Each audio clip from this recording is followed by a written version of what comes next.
मंत्री उदय सामंत आणि संजय शिरसाट जरांग यांची भेट घेणार आहेत। संभाजीनगरमधील गॅलेक्सी रुग्णालयात मनोज जरांग यांवर सध्या उपचार सुरू आहेत। दोन्ही नेते दुपारी मनोज जरांग यांच्या भेटीसाठी येणार आहेत।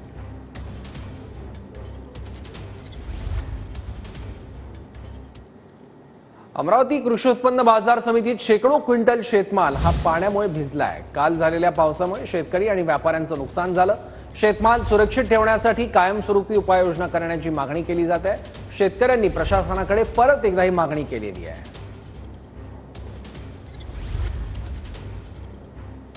याबद्दल आणखी माहिती घेऊयात। आपले प्रतिनिधी स्वप्नील उमप आता आपल्या सोबत आहेत। स्वप्नील, एकीकडे हवामान खातं वारंवार पावसाचा इशारा देत आहे। राज्यात ठिकठिकाणी अवकाळी पाऊस सुद्धा यापूर्वी आपण बघितलेला आहे आणि आता तर मान्सूनचं आगमन झालंय, तरी सुद्धा हे अन्नधान्य बाहेर ठेवलं का, हा पहिला प्रश्न उपस्थित होतो।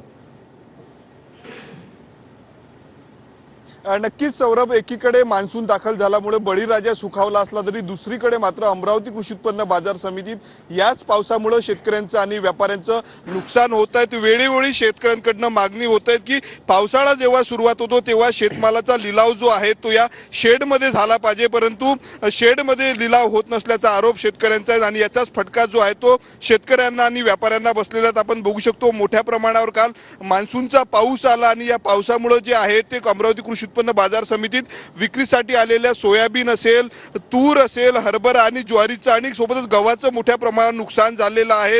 अचानक आलेल्या पावसामुळे जे आहे ते अमरावती कृषी उत्पन्न बाजार समितीमध्ये काल मोठ्या प्रमाणावर तारंबळ उडाली आणि याचमुळे जे आहे ते शेतकऱ्यांच्या मालाचं मोठ्या प्रमाणावर नुकसान झालेलं आहे। आता जर दुसरीकडे आपण बघितलं तर या भागात व्यापारी असेल किंवा मग शेतकऱ्यांचं नुकसान झालेलं आहे।